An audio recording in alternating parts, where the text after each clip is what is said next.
Hey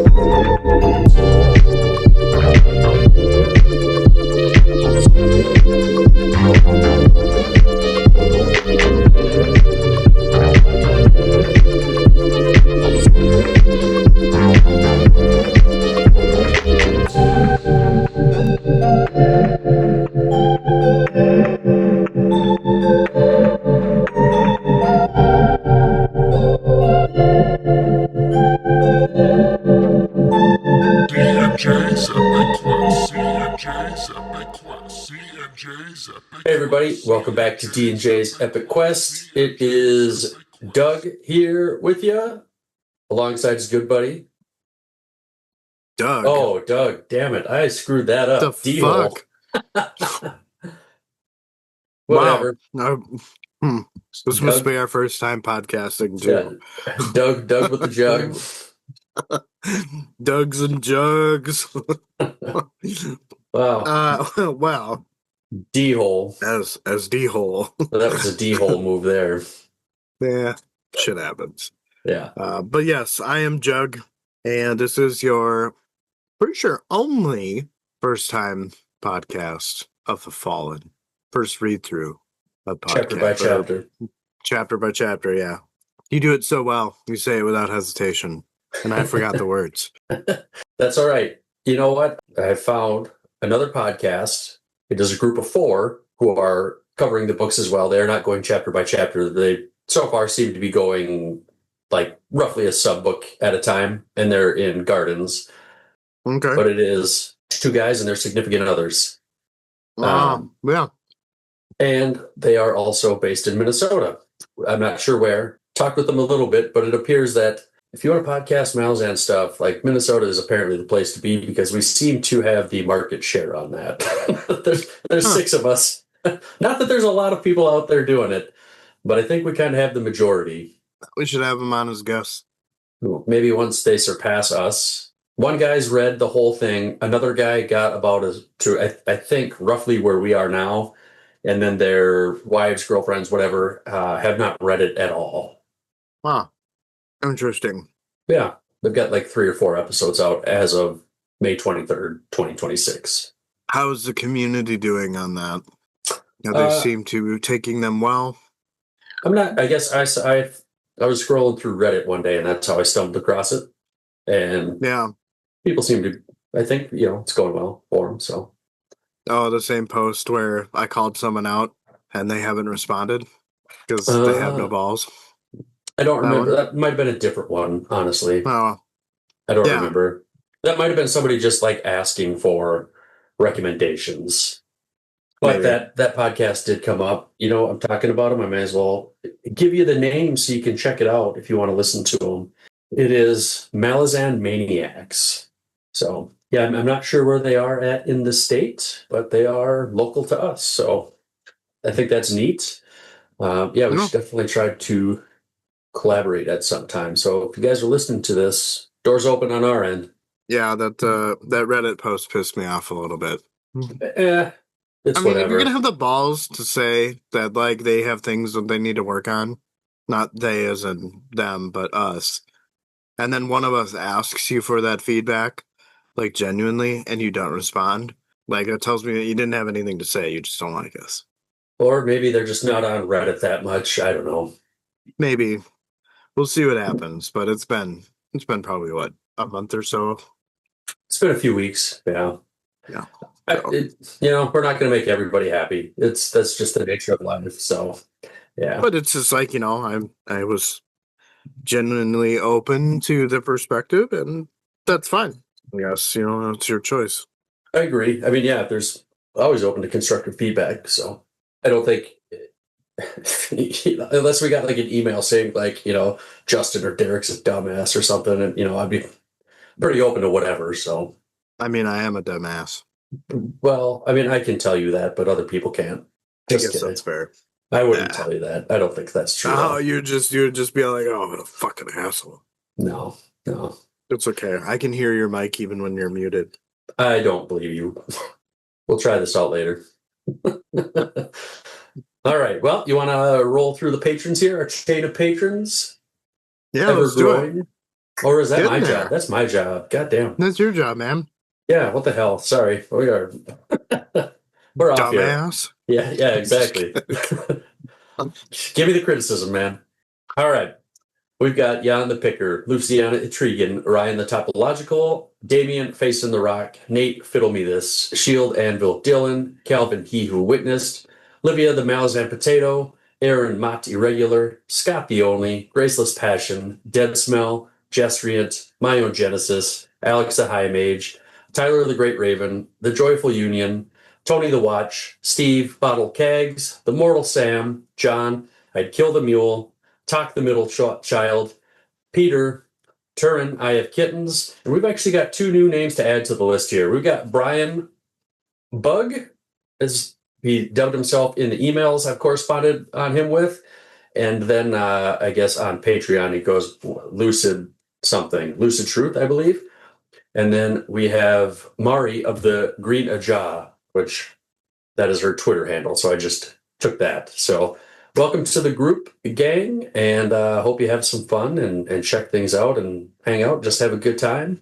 If you guys want your names in there too, hit us up. Check out our Patreon. Feel like, we're fairly active in the chat. Seems to go in spurts at times, but behind the scenes stuff and other random bits and news and that type of thing. So yeah, we just try to keep it light and have fun, and it's pretty inexpensive. You can we're cheaper than a cup of coffee. We'll say that.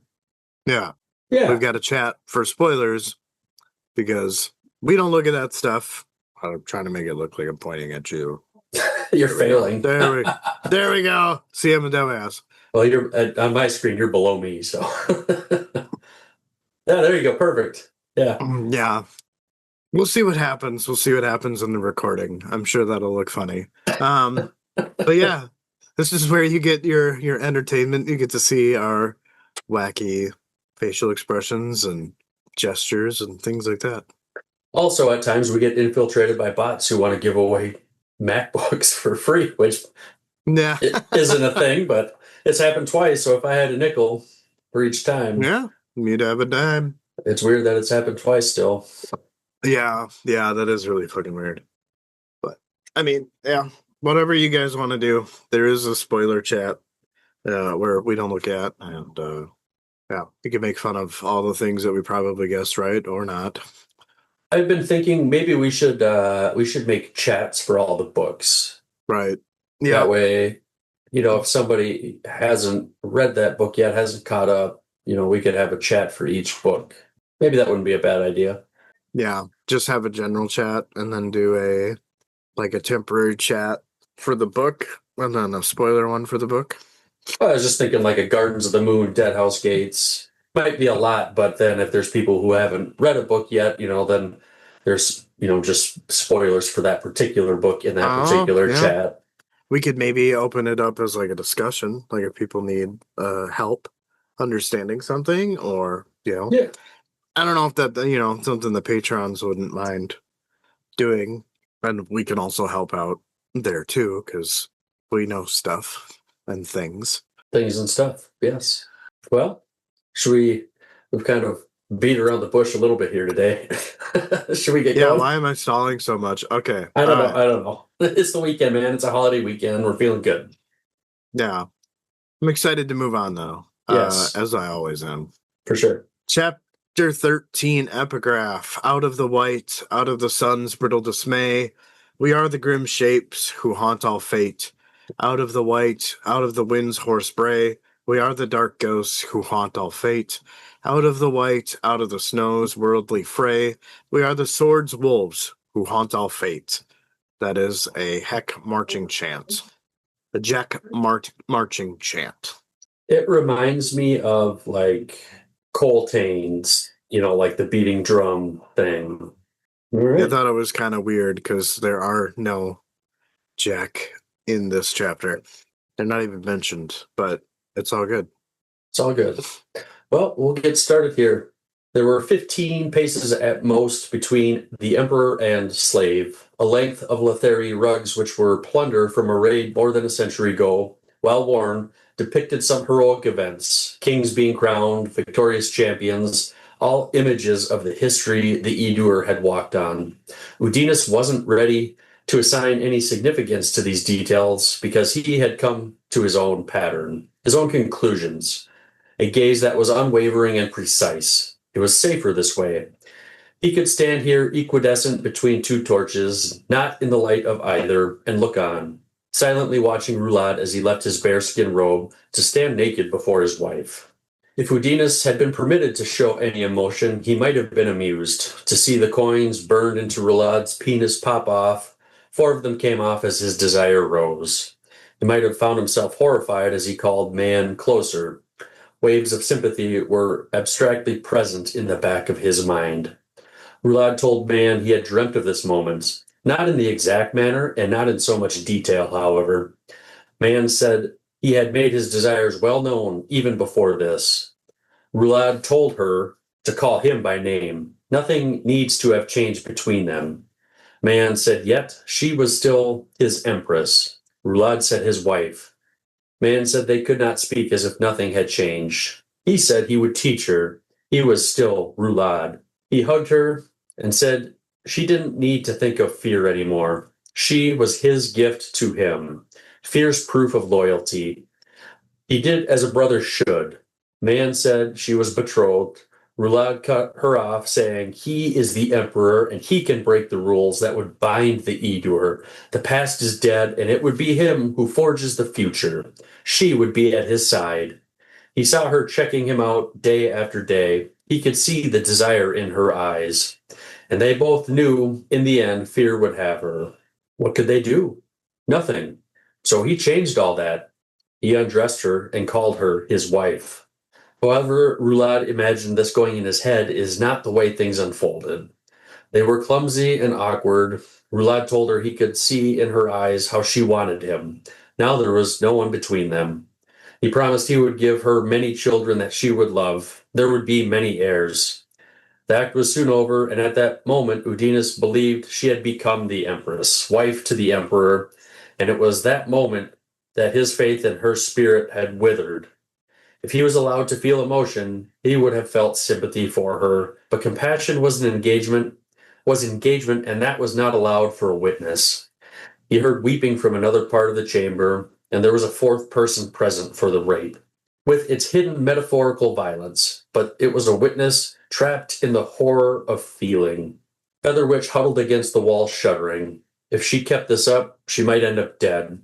Roulade was a man who was intimately familiar with death, and he didn't need a reminder of what it had cost him and everyone around him. And now, even worse, he had nothing stopping him. Udinus thought about going to her, to tell her to be quiet, but the distance was too far. Roulade told Man they would go again and called Featherwitch a bitch and told her to shut up. Roulade then changed his mind and told Udinus and Featherwitch to get out. Udinus helped her to her feet and asked her what she expected. Featherwitch snarled and said she expected nothing from him. Udinus said he meant her, but not to answer as they needed to leave. They left, and Udinus told Featherwitch there was no use in crying. Man is trapped just like them. It wasn't for them to grieve the fact that she had found pleasure. Featherwitch called Udinus indebted and said she knew what he was on about. Is this what he wanted? Did he want her to surrender to him?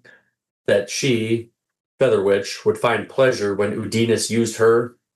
Udinus said she was right to call him indebted, but what he wanted mattered not. She thinks that he still pursues her, that he wants her love. He said she was right. What was the point? Featherwitch said she wanted nothing to do with him. Udinus said he knew that, but she was man's handmaid, and it appeared he was Roulade's own slave. That is the reality they must face. Featherwitch said good. Then they only needed to deal with each other as necessity demanded. Udinus nodded, and Featherwitch told him she did not trust him. Udinus said he didn't care.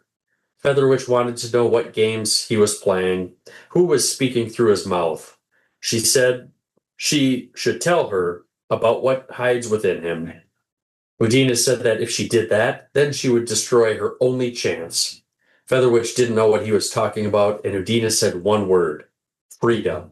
Featherwitch said, and with that, he would buy her silence. He was stupid. She was born a slave and had none of the memories he did that would haunt her. Udina said his memory of freedom is that of an indebted, trapped in a kingdom where not even death is an escape.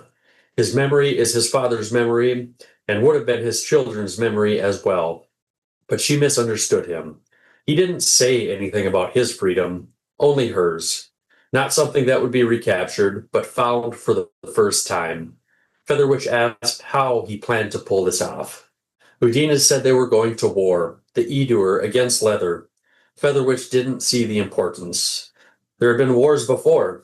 Udina said, not like this one. Roulade isn't interested in raids. This will be a war of conquest. Featherwitch said they would fail to conquer Leather. Udina said that was possible, but that meant when the Edur marched south, they would be going with. Featherwitch asked how he was so certain, and he told her that Roulade had summoned all the shadow wraiths. She said it was impossible that he would know that. Udinus did not answer. Featherwitch then left down the passage. Udinus went back to the door to wait for the summons he knew would eventually come. The wraiths gathered in legions in the surrounding forests, and among them were massive demons bound in chains, creatures heaving up from the sea to hold the 400 or more Korthan raider ships being readied. Among the tribes in every village, the sorcerers awakened to a call. The emperor demands a summons to war. They would be triumphant heroes. From beyond the wooden door came man's cry. Such a heavy section. The very Yeah. first one in the chapter, too. Like, woofda. Yeah, a lot going on, and I definitely paraphrased a lot with this. So This chapter was pretty conversation based. So I did the same in a lot of mine, too. yeah, well, looks like you got something right off the bat here. What do you got? Yeah. I just absolutely loved this part where Steven Erickson is describing the scene, and there are a series, not really a series, but Lethery rugs, which were stolen from some type of raid a century ago.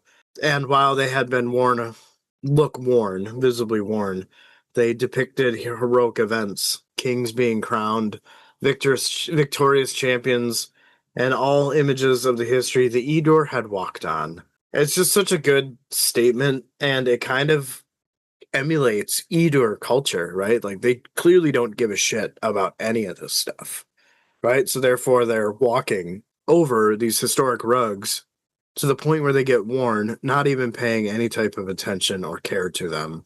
And it's also kind of a little bit of foreshadowing to the events that happened with the prince. So Oh, nice catch. I can see that. Okay. It was really cool. Like, I loved that opening line. It was something. It'd be cool to see those rugs, just Yeah. to see like the pictures on and stuff. That would be neat. My first thought here, Udinus is thinking about how he's standing between the two torches, not in the light of either, and it just made me think of a shadow. Like, what do you mean? Like, how are you seeing this in your head? I mean, you got the light emanating from these two torches, and there's a radius or whatever, right? But those two Yeah. radiuses don't quite meet. And Udinus is like in the middle, in the dark, in the shadow, just kind of lurking. Do you think that that's also some type of foreshadowing? I'm not Or do you sure. do you think it plays into kind of the way that he feels about what he's seeing? I think you'd probably rather not be there, but it's required of him. So that's what he's going to do. Yeah. Or, he clearly has compassion for what unfolds with Mayan, but knows that he can't do anything. So therefore, he's not within the light, but he's watching and has his own thoughts, but yet can't do anything. I don't know. That's a good call out. I didn't catch that. I kind of thought you would, just because like your light and dark and shadow thing. I thought maybe that would jump out at you. It's really weird because, like, there's a lot of that, but being that we're just so focused on the shadow side of stuff, like, I'm actually having a hard time understanding where it all fits in. Hmm. And that's probably the point. It's probably one of the points. Yeah. Yeah. It is really kind of cool to, get a little bit more introduction to like the dragons. But again, being that it's kind of like our first big reveal of that stuff, like I'm still just kind of making connections. Sure. My next thought here, Roulad's getting ready to do his thing, and these coins are popping off because he's getting an erection, right? And like that was just not an image I needed in my head. So like, Well, an it image was, you got for sure. yeah, there's I'm quite sure a a lot of us had that. yeah. And then, it just continues on from there. He thinks he might have found himself horrified, as he called man closer, but he's not allowed to feel anything in this moment. And he says he's got waves of sympathy, right? But I don't even know if like that is the right emotion. I would feel like horror probably would, like, man doesn't really want this, right? And I will be the first to admit this is not Roulad's finest moment here either. But you have a wife, you consummate the marriage, like that's kind of what happens, right? It's the next logical step in the progression of things. But like I also understand that this is kind of like amounting to like a spousal rape, right? And I don't want people coming after me like because I like Roulade. I don't think this is okay. I also like seen a lot of horrible things here, right? But then I also wonder like if Steve modeled this relationship from some sort of like real world historical scenario, some emperor somewhere. So I would be curious about that. If somebody knows, I don't really feel like that would be like spoiler-ish, or maybe that would be something I would ask him. I mean, I feel like it's based on cultures of old where they just get to choose their wives, right? Like, hey, I gave your father 2 cows, so now you're my wife, and I can do whatever I want with you. You know what I mean? But Mayan didn't consent to any of this, right? It's funny because just a little bit after this, but before your next comment, he's like, "Hey, Fear gave you as a gift, proof of his loyalty as a brother should." It's funny because did Fear make that decision out of Edur culture, or did he make that out of fear? He didn't really have a choice, so I would say probably fear. Yeah. But I also like I kind of get the sense that like in this world, like consent probably isn't so much of a thing. Again, I'm not saying that that's right, but that's just kind of how it is. Well, I mean, it's such a small detail, but I do believe that earlier on in this book, we learned that Fear and Mayan had been like arranged, and they Yes. have taken the time to get to know each other, and to the point where they care about each other, right? So I think that makes this incredibly difficult too.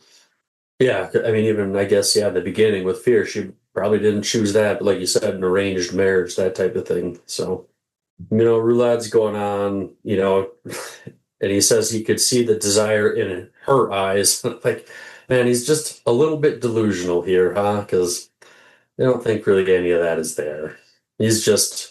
Maybe he's just trying to convince her, but I don't know how you like, I'm gonna tell you how you feel. Like, I Yeah, guess you're the emperor, yeah. so you can do that. And who's gonna tell you no? Because I don't think he would kill her, but like, if he saw somebody, if he was looking at Joe Schmo on the street and he said, I could see the desire in your eyes for Mayan, he could say that and then he would just kill Joe Schmo, like, because he's the emperor, right? I'm not a fan of his mentality at all. Or him. It is what it is.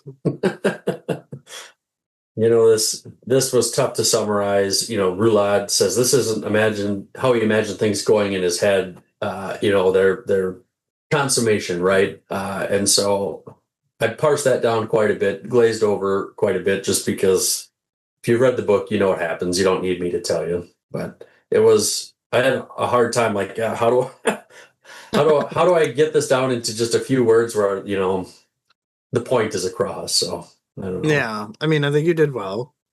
I mean, we don't need to go into the details of unconsensual sex, for sure. Yeah. I like how you said the act was soon over, though, because it clearly didn't last long. I think that's basically how it was worded in the book. I guess good for man, but also disappointing, right? Like, fuck, now I'm not even going to get any pleasure out of this. If one were to have that mentality, we don't really get man's perspective here, but, Udanos kind of picks up that at least she's got the option for pleasure, whereas they don't. Maybe that's his way of like trying to look on the bright side or justify it or whatever it is that Udanos is doing. Yeah. Well, that kind of brings us into our next point anyway. So Yeah. Udinus, man, yeah, telling Featherwitch there's no use in crying and man's trapped just like they are. And man, doesn't he just have a way of words here for the ladies? Like, it just felt like constantly he was putting his foot in his mouth this chapter, just not very reassuring to Featherwitch at all. I don't think she would have been buying it anyways, but she's very, very obviously very standoffish towards him and doesn't want anything to do with him. But he's not doing himself any favors by talking to her the way he did, no. does and did. How do you feel about Udanos and his character arc so far in this book? Does he seem like he's digressed a little bit to you? I feel like, well, I mean, especially towards the end of the chapter, I feel conflicted on him, I guess, because I'm not sure where he's going. And I think that's probably what I'm picking up on too, is that it doesn't seem like he really has a purpose. And so I'm kind of wondering like what is his purpose?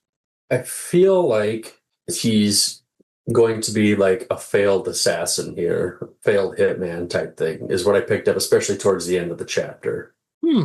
Or at least maybe not that himself, but just he's the one orchestrating it. I think I know what comment you're talking about.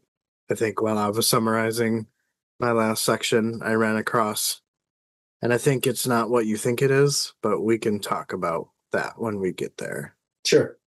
I think that was everything I had here in this first section. So marriage is consummated with Udinus lets Featherwitch know that the Edur are going to war with Leather, and it ain't going to be just some piddly little battle. It's going to be all out.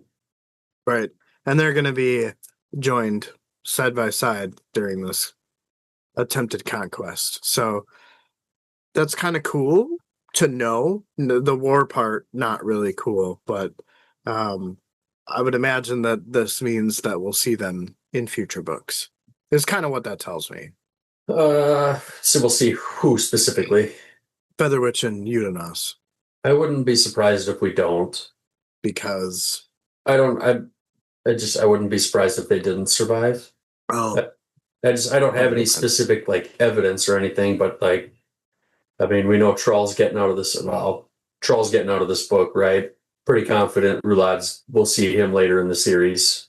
Along with his other brothers, yep. But beyond that, I don't know that any of the other characters would need to survive. I mean, Featherwitch is pretty imperative to Man. I'm sure that they're going, she'll end up holding some type of fiduciary duties within the house of Sengar through Lot and Mayan's home. And so will Udanos. And based on what he's saying here to her, like, hey, we're going to be going along because they're going to have household needs that they will need to help Rulad and Mayan be taken care of. So I wouldn't be surprised if Mayan doesn't survive either. So. Yeah, it's so interesting to think about these characters because, we have no idea or any kind of contextual clues as to what's going to happen to them. It definitely makes it feel like a mystery. I feel like a lot of these characters in this book are going to be expendable. Why is that? Just because, like I said, I think, we're pretty confident Rulad is on the cover of Reaper's Gale, right? Based on the way that he's described sitting on his throne. Right. I don't know. Do you think we'll be back to this continent later in the story? Oh, I think so. Everything I've heard is that this is a pretty self-contained story, so I just why would many of the characters need to survive then, other than, again, like Troll, Roulade? It's the beginning of how things came to be, right? I think Roulade, while or during the first 4 books, right? And granted, there's small parts of each of those books where we get taken to a different timeline. I think that while everything is taking place during what we've read so far, Roulade is attacking or expanding his empire. But then there are small facets, start off different chains of events that we only get to touch on in the other books. We'll see, I guess. We'll just take it one chapter at a time. Right, yeah, that's because that's the podcast is all about. Yeah, I wouldn't be surprised if we see a lot of death in this book. I feel like we will, but maybe we won't. Death of important characters or just death in general? Some of both. I mean, I think we're going to have to lose some important characters. I mean, I really don't think Steve's afraid of killing anybody off. No, I don't think so, but I don't think their purpose is done yet. Based on the way that I feel about this book, I don't think that their purposes are fulfilled. I don't think the 3 Benedict brothers are going to die in this book. I don't think Serene or Seren is going to die. I don't think Baruch the Pale is going to die. We know Troll doesn't die. Featherwitch, Udanos, I don't think are going to die. I think it's purely just how things got started. It'll be interesting to see how it plays out then. Yeah, Crippled God found his way into the how to become a player in the deck of dragons and starts wreaking havoc. My thoughts. I'd almost be willing to put a pie on it. I'm almost willing to put a pie on it. I feel like it's just too vague. Did we already have one for this book? I don't even remember. I don't think we did. We're still unfulfilled from the last 2 books. We did. What was the pie bet? That the sword is Midnight Tides or something. Yeah. The bringer of Midnight Tides. Yeah. And Roulade definitely brought it. So, what was my stance? I don't even fucking remember. I don't either, dude. Well, I still owe you 2 pies. Yes, I think my stance was just that that Midnight Tides was a thing and not a person. I don't remember, so I guess I'll just trust you if I lose. Yeah, I don't know that we have a definitive answer yet, one way or the other. Well, I think we've stalled quite a bit on this first section, but lots of good conversation related to the book and what we've read so far. So I'm all for it. I'm ready to move on here, if you're ready. All right. Hull emerged from the forest with a shocked expression on his face. He stopped when he saw that the wagons were being loaded up. Seren Paddock was putting on her armor and strapping on her sword belt. She watched as Hull approached her. She asks him a question, but Hull doesn't respond. He instead asks her if she was leaving. Seren said that Baruch has been commanded to do so. Hull asked about the iron that Baruch was supposed to sell. The Acquitor said it goes back with them. She quickly took a glance around and then asked him to walk and talk with her before she visited the first eunuch one last time, as she had much to speak with him about. Hull said that he was in the same boat and had stuff to talk to her about too. They made their way towards the guest house by the citadel. They passed citizens within the ring division of the Edur city, their expression sombre. Seren and Hull moved about them as if they were ghosts. Hull reveals that he had visited the old sites and found activity among them. Seren asked, "What about these old sites?" Hull describes a vast city, cloaked by the forest that he had found. Seren asked why there would be any activity at such a site, outside of the normal ghosts and wraiths. Hull looked at her momentarily and then averted his gaze. He tells her that these are kill sites, piles of bones that have long since turned to stone, along with the bones of some reptilian beast. Seren said that she had seen the bones, and the Narek ground them into a fine powder and used them for medicinal purposes. Not acknowledging Seren's comment on the Narek, Hull explains that these sites have been disturbed, and the tracks leading in and out of them he believes are draconic. She stared at him in disbelief and revealed to him that the hold of the dragon has remained inactive, according to casters of the tiles, for thousands of years. Hall asked when was the last time she had visited a caster of the tiles. Serena hesitated and thought back to the casting feather which had done when it was revealed that all was in flux. She told Hall very well, and that if the dragon hold had manifested, then that was terrifying. She asked Hall what the dragon hold had anything to do with the Edur. Hall explains to her that the Edur worship dragons. Father Shadow, the three daughters, they're all draconic, or at least soul-taken. He explains that in a crevasse a short distance from here, there's a dragon skeleton with a shattered skull. He believes those remains to be that of Father Shadow, the one the Edur call Scabandari Bloodeye. He suggests that this, he believes, is the source of the betrayal that is at the heart of the Edur religion. He said that he found tracks there as well, and that they were Edur tracks. Seren asked Hall the meaning of what he has found. Hall said that there would be a war, born of a renewed sense of destiny. He explained that he fears for Hanan Masag, as Hall thinks he has grabbed the dragon's tail, perhaps more than just figuratively. He said that this could prove too much for him and his Krishnan. Seren now informs Hall that Hanan Masag is no longer the warlike king. Hall had a shocked expression on his face, and then it darkened. Hall asked if the delegation had arrived and if they had sent assassins to take out the warlock king. Seren tells Hall about Rulad and the resurrection to usurp the throne and become the emperor of the Edur. Halpedik simply said that it was destiny then. Seren seemed to get visibly upset and asked him if that's what he would call it. She goes on to say that destiny was a lie, told and held belief for those in power, as a justification for heinous and egregious acts. She tells Hall that he is embracing that mentality, and not because he was ignorant to it. They had reached the bridge. Hall stopped and turned to her. He tells her that she once knew him. He tells her that she is honorable in a world that eats honor for breakfast. He admits that he would join her, but he does not have the strength. He paused, but continued. Before she could speak, he said that she was right about destiny, but what he was trying to express, that it was literally the best he could do. She stepped back, reeling from the information/compliments she just heard. She locked eyes with him and knew from that gaze that he meant what he said. She wanted to scream, to be angry. Hull gently reached out and took her arm. He told her that they should go see the first eunuch. Seren finally spoke as they crossed the remainder of the bridge.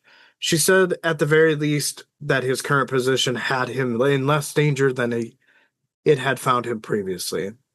Hall asked if she really thought so. She asked if it didn't.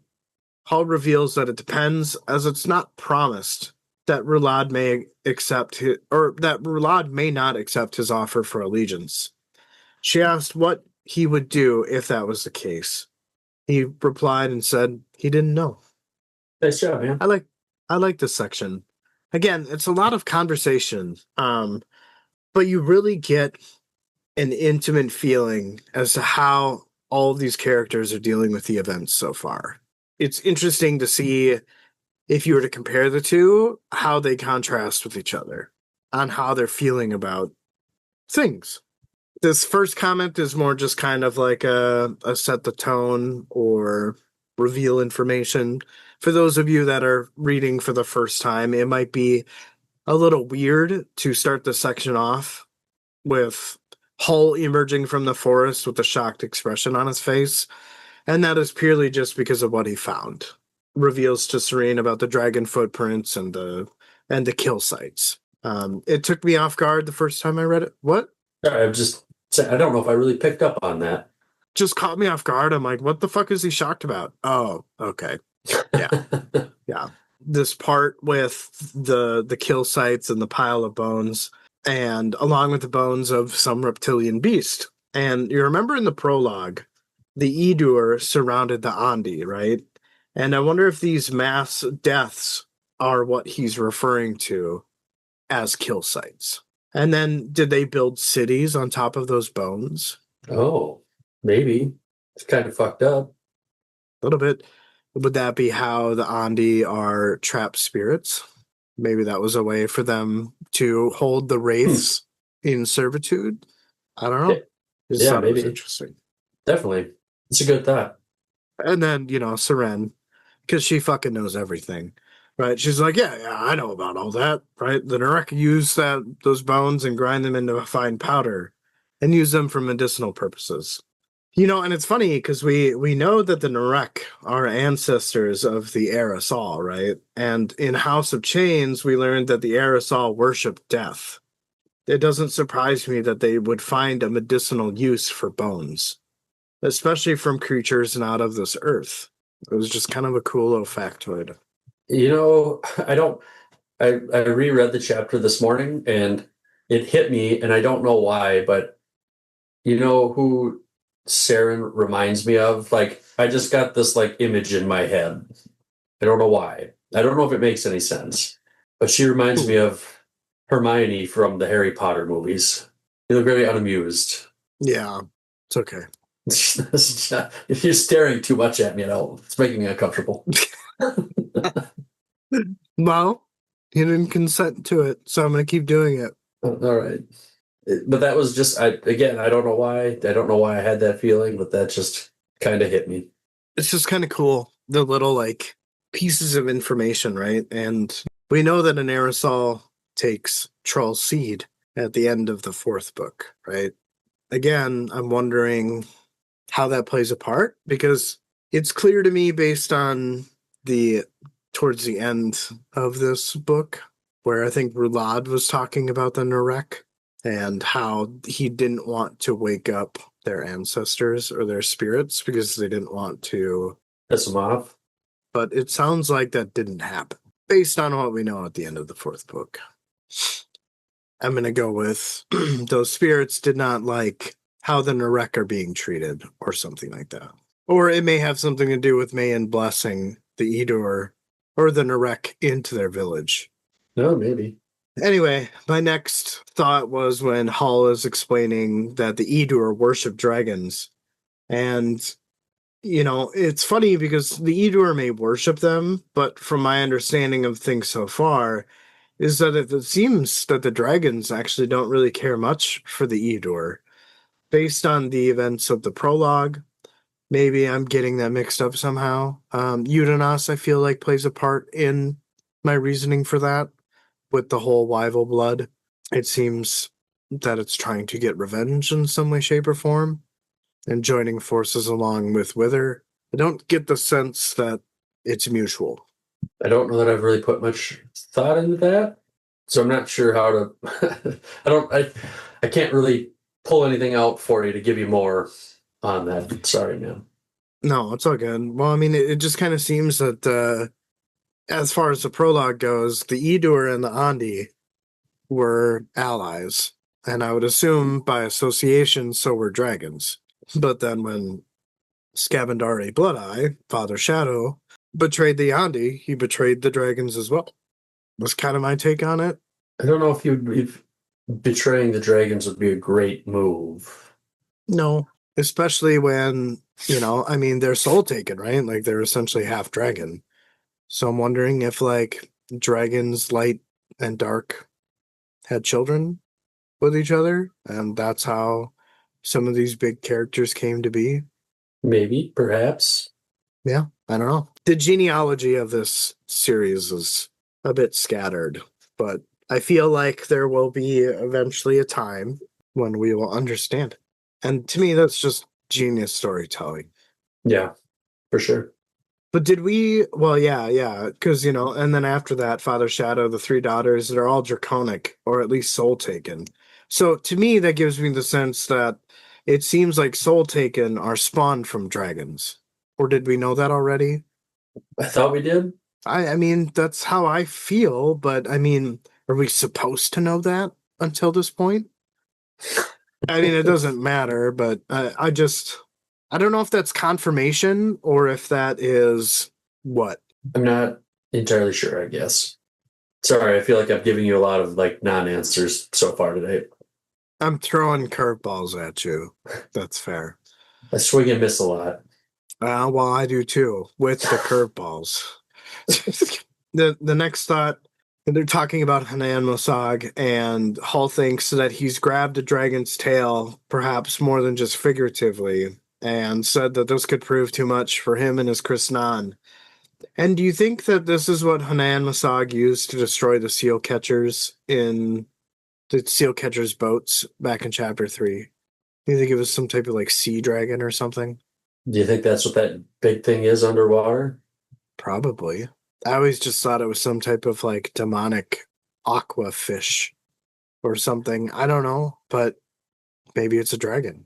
I guess I hadn't had the thought that it was like a sea dragon or something, but I don't, obviously I don't have a solid answer either. But God, what was it when Pearl and Lestara found the Otateral dragon? Didn't they say something about how dragons had different like elements to them? Could have. I don't remember.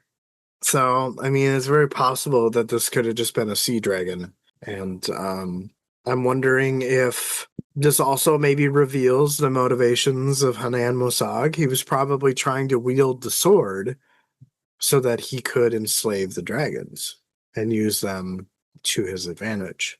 Because maybe he's the one who woke up the dragonhold. We'll see if we find out. Yeah. Lastly, Hall has another shocked expression when Seren tells him that that Hanan Mosag is no longer the Warlock King. And Hall asks if the delegation had arrived and if they had sent assassins to take him out. And I just really love this moment of acting, which we see a ton, but I feel like we don't ever call it out. The change in emotion as he tries to figure out what Seren means. Like, oh, you just told me that Hanan Mosag is no longer the Warlock King. Let me try to like rationalize that. So I just thought that was a good moment of acting in this book. I don't know what it was. Like I said, I reread the chapter this morning, but I guess I still didn't pick up on his expressions as I was rereading it. I think that's just kind of how I understand their emotions, is by reading into the exclamation type. I don't know. Yeah. It's all good. That's what we're here for, right? We're here to offer different perspectives to the same words. Yeah, I always like hearing your perspectives on it. Oh, likewise. Cool. But with that, I don't have any other comments, so. Me neither. All right, we'll keep her running here. The guest house was crowded as Finad Garin had arrived, along with the first eunuch's own bodyguards, the Rulith, and a dozen other guards and officials. Saren and Hall entered and were in the middle of Prince Diskinar's plea. He said if they strike now with their sorcerers combined, they might be able to cut out the heart of this tyranny. Diskinar asked Finad Murak Navath if their mages were present. Diskinar was told 3 out of the 4. Lerdas remains with the ships. Diskinar said this was well. Nefatis then asked Saren and Hall if it was still raining outside, and they told him no. He then asked if Baruch the Pale was ready to leave, and Saren nodded. Prince Diskinar was getting irritated and told Nefatis he had asked him a question. Nefatis replied, saying answering it makes it implicit that the matter is worth considering. It isn't. They are facing more than Hanan Mosag and his Krishnan, the Emperor and his sword. Together, they are something other. He asked the prince how many assassins he had brought with in addition to the mages. Quillis didn't answer, so he turned his attention to Garin, who said there were 2, and both were in this room presently. The first eunuch nodded and then appeared to dismiss the issue and told Hall that he was hesitant to welcome him here. Hall said he was not offended by that. Nefatis asked if Saren had brought him up to speed on the situation, which Hall said she had. Hall said if it was worth anything, he suggested they all leave as soon as possible. He asked Hall what he would do, and Hall told him there was no reason for him to answer that. Quillis called him a traitor and told Murak to arrest him. He drew his sword and stepped towards Hall, much to the eunuch's surprise. Saren said they could not do that. All eyes turned to her. She apologized to the prince and said that Hall was under the protection of the Edur, granted guest status by Benatas Sengar, brother to the emperor. They said he was Letheri, and Saren told them they didn't care about that detail. Nefada said they were done and told the prince there would be no arresting anyone and that it was time. Quillis asked if they healed the emperor's beck and call. He said the bastard could wait. He then turned to Hall and told him to be sure he knew he planned to reclaim him an outlaw to leather, a traitor. His life was forfeit. Hall gave a weak smile in reply. Nefadas asked Saren if she would come with them to visit the emperor, assuming Baruch would be willing to wait because he would send someone to let him know. He sent a servant away and continued on to Hall, saying he assumed he was on his way to talk to the emperor. At the very least, he could walk with them to the citadel. He didn't think there would be any confusion as to their purpose when they entered. Saren didn't know how she felt about all of this. She felt off balance. Hall simply agreed. Hall then gave a grunt, which Saren realized was actually a laugh. She asked what was funny. Hall told her he was always impressed by her ability to stay level. Saren said that indecisiveness was usually seen as a flaw. Hall told her she should join him if she was looking for certainty. She replied quietly that certainty is the one thing she fears the most. Hall said he wasn't surprised by her answer. Two Krishnan met them and escorted the group to Rulad. Rulad was sitting next to his wife, and aside from the Krishnan, there was no one else there, and while Man's face showed no expression, Saren could read her and knew the wedding was consummated. Rulad called out to Hall, naming him blood brother to Benatas, and that he showed up with questionable company. Hall replied that his faith in him was not misplaced. Rulad asked how the prince felt about that. Hall said he is no longer his prince and that his feelings do not matter to him. Rulad smiled and told him it would be best to step outside. He would address the delegation from Leather now. Hall stepped to the side. Rulad then addressed Saren. She said she was just leaving to escort Baruch the Pale. Rulad told her the same thing as Hall. She stepped to the side and wondered why Nefadas wanted this. Nefadas then asked Rulad for permission to speak. Rulad said he would allow it. Nefadas said the Kingdom of Leather is prepared to enter negotiations for the debts incurred as a result of the illegal seal harvesting. Rulad said they didn't care about their gold and the debt is no longer relevant. Nefadas said if they desired isolation, Rulad cut him off, saying that isn't what he said. Prince Quillis smiled and said he would advise not making an attack on his people, even though he personally would be happy about it. Rulad asked how he meant. Quillis said they wanted their resources and now they have an opportunity to take them. They could have done this peacefully if he only acknowledged the debt to Leather. Instead, he spat lies that Leather owes them. Rulad was silent for a moment, then said that Letheri economics were founded on peculiar ideals. The prince said there was nothing odd about them. They were natural and undeniable laws that guide them, as they would soon see. Rulad asked Nefadas if the prince spoke for Leather. Nefadas replied, asking if it even mattered.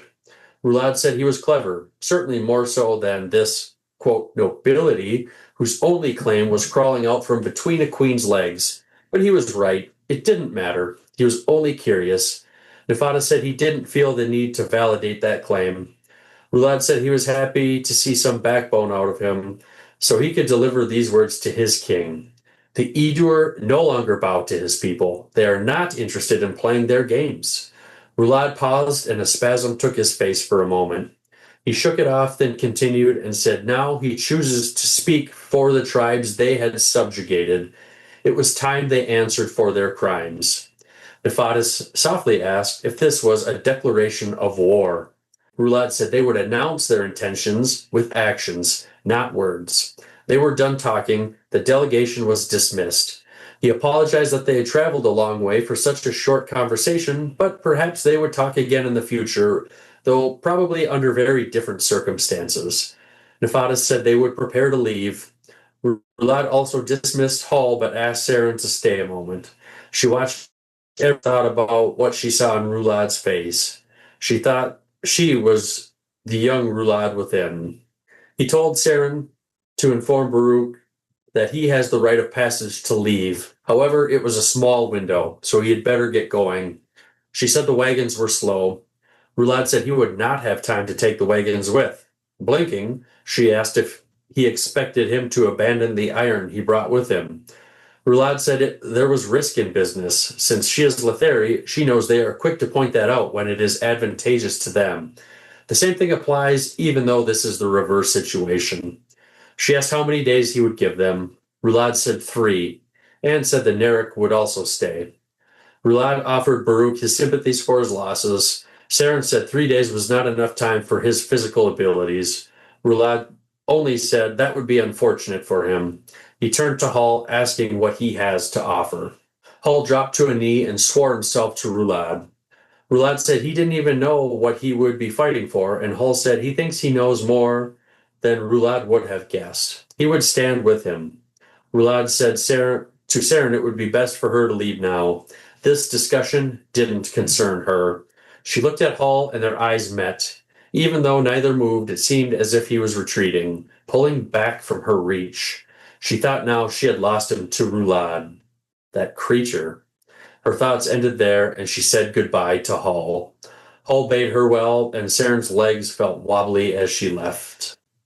Man, the tension in some of these sections is just amazing. Yeah.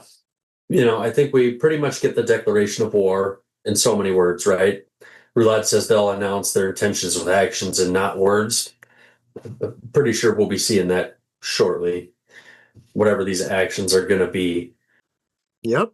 Roulade seems like he's tired of his people being stepped on. The Letheri thinking they can just kind of run the show and somebody else is going to give them a run for their money now. 100%. I don't have a ton of thoughts on this section, but first one here, Nefadas, the Emperor, he wanted to have Hull arrested, right? Called him a traitor. Basically said, I'll kill you when I get the chance. And Nefadas, he told the prince there wasn't going to be any arresting anyone at this time. And I just kind of thought, well, it doesn't seem like the prince gets a whole lot of respect. No, he definitely doesn't. But I feel like that's been kind of alluded to this entire book. Is that he thinks, or everybody thinks he's just a child with a temper, Yeah. Which isn't going to amass you a ton of respect. What do we got here? Roulade, he tells Hull that he shows up with questionable company, right? And he asks him how he feels about that, and Hull tells him that the prince isn't his prince anymore, and he doesn't give a shit about his feelings. And I like that answer. I like that answer from Hull. He's just tired of the shit. Right. And he wants revenge, right? Yeah. It's a pretty big motivator, right? Yeah. He clearly knows that the prince, the king, Lether don't care about him. So why should he give 2 shits about them, I don't think they really the Letheri kingdom I don't think really cares about anybody. I mean, it cares about making money. Right. And that is their flaw. Let's see here. This thought Roulade, so he kind of is starting to stick it to the king here. He says, I'm going to speak for all these other tribes that you had enslaved. It's time you answer for your crimes. And then, Nefadas, he softly asks if this is a declaration of war. Doesn't even really have the balls to speak up. And Roulade just, to me, he was very even keeled here. And just, he's saying, we'll let you know what we're going to do with our actions, not our words. Just, I mean, if that type of cold delivery would probably make me pretty nervous from somebody with that. But again, Roulade, he's done a couple shitty things. He stole his brother's wife, fiance, whatever, betrothed. Again, but now he's going to stick it to the man. He's standing up. He's going to tear down the empire, or try to build a different one. We'll see if it works out for him. I will give it to you here. I did like Roulade in this moment in time. It was short-lived, though. I'm not a fan of what he proposed to Baruch having to leave his iron. I did not approve of the 3 days they had to get out because Baruch is a slow traveler. I'm not particularly attached to Baruch, so to me, I'm like, I don't really care if he dies. Like, I mean, I'm not either. I think it's just more that like it kind of seems the way that Seren is describing him is that he either has like a hard time walking or a disability, and for Lod to not take that into consideration is pretty asshole-ish, but he doesn't care. Like, I thought he was just fat. oh, I didn't think Baruch the Pale was fat. I thought maybe he's not, but I thought he was. That was kind of what I was thinking. That's why he was slow. I also kind of wonder, it's a thought, and it's probably, again, a curveball that will get hit way out into left field, and it probably makes absolutely no fucking sense. But I find it has been weird this whole time that Baruch is very similar to Baruch, right? So I'm wondering if Baruch the Pale does make it out, slightly changes his name, and ends up in Jerusalem as an alchemist. You know what I mean? Like, and then it kind of makes sense going back to Gardens of the Moon when Animander Rake has a conversation with Baruch the alchemist, and Baruch kind of seems pretty familiar with Animander's plight. Or, you know what I mean? Like, it's funny, coincidental, maybe. I don't know. It's this weird thought. That's it. I know we've commented on the similarity of the names before, but yeah, maybe you're kind of hitting it on the nose here. I don't know. I guess we'll see. I mean, like I said, these things are supposed to happen prior to everything that we've read, or congruently with the first book. So maybe that squashes that theory right there. But yeah, maybe. Yeah. Interesting thought though, for sure. But yeah, like Baruch, yeah, like literally one letter different. Right, exactly. The end of this section, I actually kind of was a little sad, with Hull saying goodbye to Saren and just that goodbye between them. I hope they come across each other again. I don't know if they will or won't, but if they do, I wonder if this is kind of more fuel for the fire of my theory that like Saren is either going to have to like rescue Hull or like Hull's about to be killed and she, jumps in front of the bullet, so to speak, for him. I guess we'll have to read and find out there and see. Sure. But you know what this does, right? Because his other brother, Bryce, still works for the Lether. It's going to be brother against brother. And to Hull, he's kind of neutral to everything. He's got his own agenda. I didn't think about that, so good to bring that up. Yeah. So we'll see what happens. Yeah, for sure. Anything else you want to talk about for that section? Not at all. I mean, for the most part, it felt pretty straightforward, but it was heavy. Yeah, just things are ramping up here towards eventual war between the Lothari and the Edur here. So it feels kind of like that powder keg building, and it's going to go off here at any moment. Right. Yeah. So, and I've been tracking the number of pages that we end on, and per the book app that I'm using, it's we're 55% done with this book at the end of this chapter. Yeah, so, well, we're more than halfway by page count. We're more than halfway by chapter count. So we're on the downhill side of things now. Wow. Right. The uphill. The downhill will happen real quick, for sure. I'm ready to move on if you are. Yes, go for it. Next section was conversational again, but indeed good. Garun Ebricht was waiting for Seren 10 paces from the Citadel doors. He had a smug amusement on his face. He asked if Hull still remained inside and for how long. Seren struggled to compose herself and asked Finad what he wanted. He said that was a difficult question to answer, as he'd been tasked with speaking to Hull by his brother Bryce. But that opportunity seems to be increasingly rare. Seren wondered inside her head if he revealed to Garun that Hull was lost to the Lethery. What would Garun do then? Garun smiled as if he had just read her thoughts. She looked away and revealed that Hull was now under the protection of the Emperor, Garoon said that he was happy for Hall. She glared and told him that he didn't understand and suggested that he look around, as the city was filled with shadows, and within those shadows were wraiths, servants to the Edur. Garoon raised his eyebrow. He asked her if she believed that he was going to kill Hall and wondered where that suspicion came from. She explains that his reputation was meant for caution. Garoon explained that it mattered not to him what Hull's allegiances were. He merely wished to speak to him as Bryce had asked him to do. Seren asked what Bryce had hoped to achieve. Ebrecht admitted that he thought he once knew, but things have changed so much since then that he wasn't sure. She didn't respond, but rather studied him. He then asked what she would do once she escorted Baruch back to Trait. Seren said that she would do nothing but go home. Garoon seemed surprised at this and commented on how little Latheris had seen of her. Ebrecht then said that there wouldn't be any likely need for Acquitors anymore, and asked if she would be open to working for him. He tells her that she does not need to answer him now, but merely to think about it. Seren said that she doesn't think there will be a time, given that he will be too occupied with military duties. Garoon said that his position was in the palace, not commanding armies. He looked around and his gaped-toothed smile returned. He's told her that the Edur would not get far into Latheris, and they'd be taken out before they got to the frontier. They faced similar enemies in the past, let's not forget the Narek and their spirit goddess. He couldn't remember the name.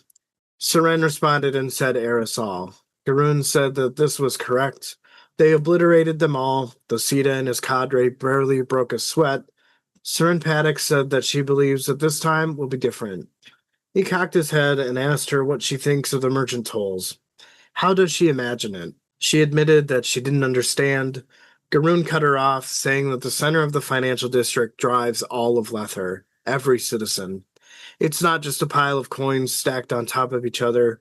The tolls are the roots of their civilization, and it reaches out to infest everything. She asked what the point of this was. Garoon tells her that she's smarter than that, and that she understands full well.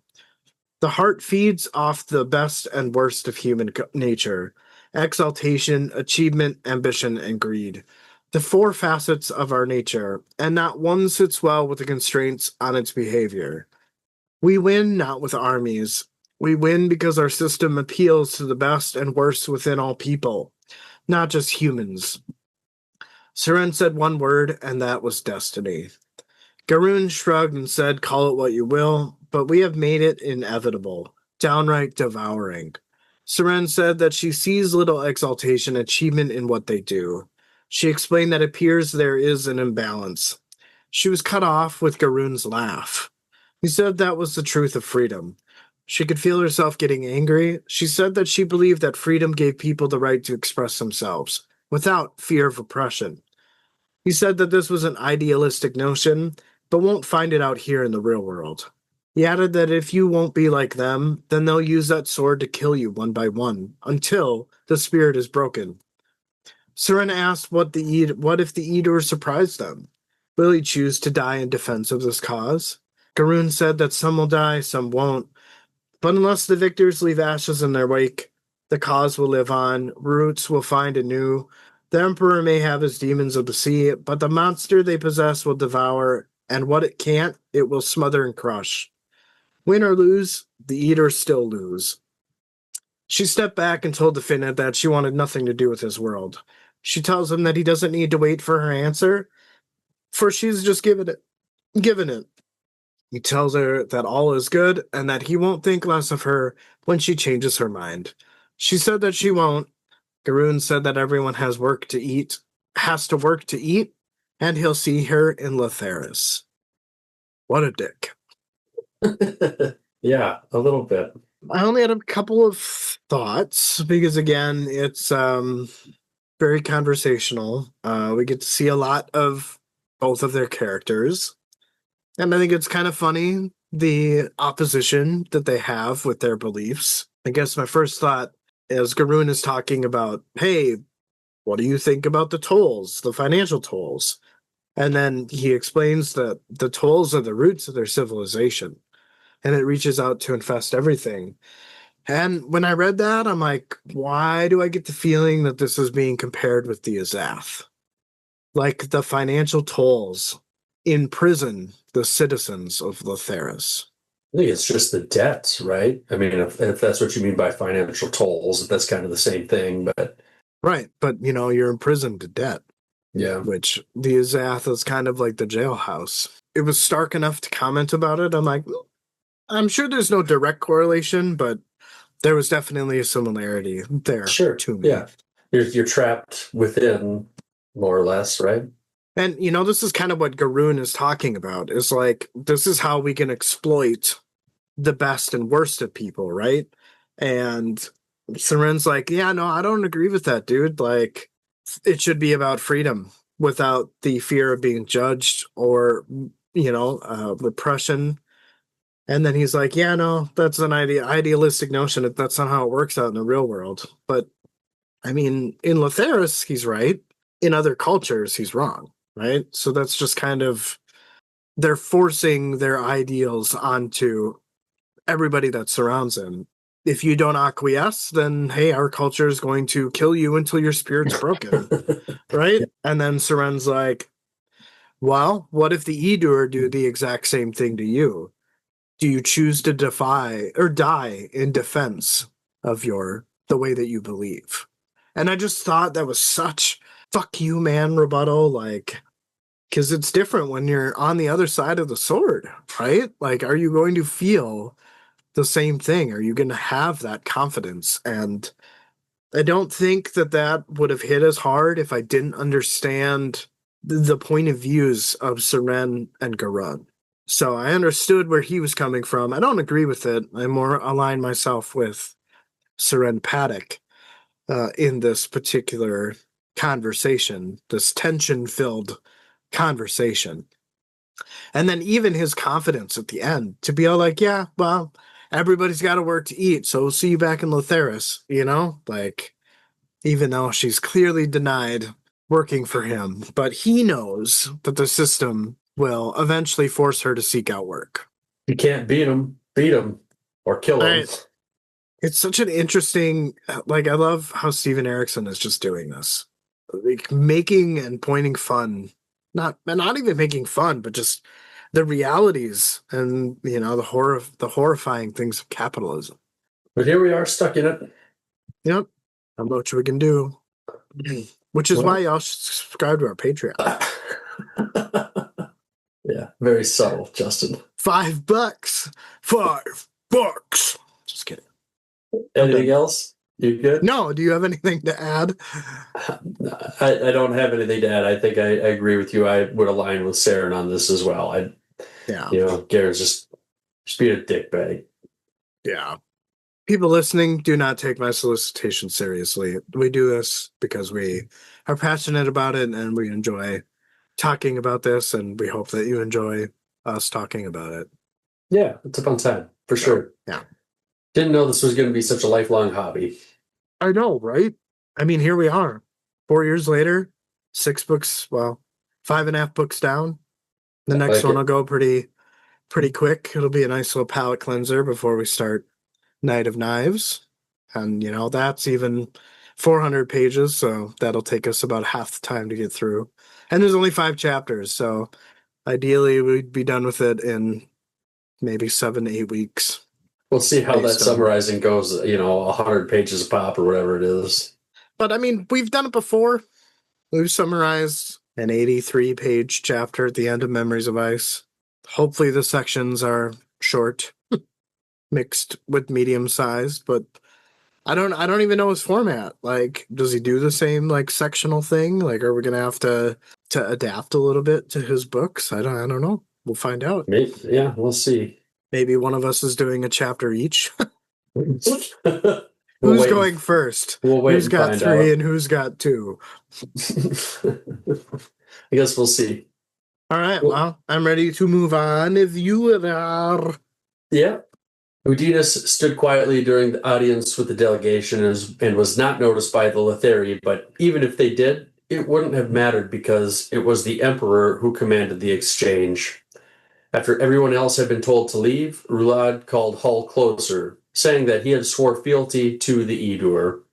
Hall said he had the details Roulade needed, location and makeup of all the garrisons, every frontier encampment, their tactics, how their troops are deployed for battle, how sorcery is used. He knew where the food and water caches were hidden. There are massive military repositories. Roulade asked why he would betray his people, and Hall only said vengeance. Then Hall continued saying his people had betrayed him long ago. He had been waiting for this opportunity, and there was nothing else left for him. Roulade asked if the Lothari Navy would challenge them. He said he didn't think so, at least not at first. Roulade then asked about the armies. Hall explained that in the initial phase, it would be a mobile defense, drawing the forces forward, then counterattack. There would be deep strikes to cut the supply lines, attack, and withdraw. By the third phase, they will surround and eliminate Roulade's armies. Complete annihilation. The fleets would avoid any engagements because they know that in order to conquer Leather, there must be a landing. So Hull thinks they will send their ships beyond the coastline, then attack their home. They will burn every village to the ground and butcher every person they come across. Roulade said they thought they were fools. Hull continued saying the soldiers were trained to be adaptable, formidable, and well-trained, plus they have the numbers in their favor. Roulade said he didn't think so. The Edur have new allies. He was also happy with this information. Roulade told him to go to his father's house, as Benatus would be happy to see him. Hull bowed and left. Roulade called for Hanan Masag and told him his studies on the Lothari seemed to be accurate. Hull's information matched. Hanan asked how soon. Roulade asked if the tribes were getting ready. Hanan said they were, and Roulade told him it would be soon. He wanted to know his thoughts on Nephatus and the prince. Hanan said that Nephatus understood quickly that things were lost while the prince still sees it as a victory.